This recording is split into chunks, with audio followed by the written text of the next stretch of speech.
சந்தனம் மணக்குது கற்பூரம் ஜொலிக்குது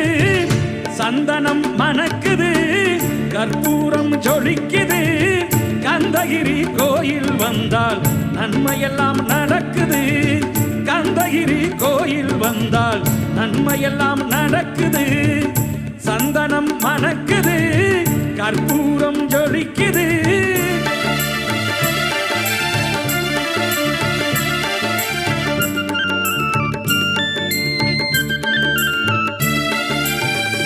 நித்தமும் பாலிலே நீராட்டுவோம் பச்சை நிறத்திலே பட்டாடை நாம் கட்டுவோம் நித்தமும் பாலிலே நீராட்டுவோம் பச்சை நிறத்திலே பட்டாடை நாம் கட்டுவோம் திருநீரின் தத்துவம்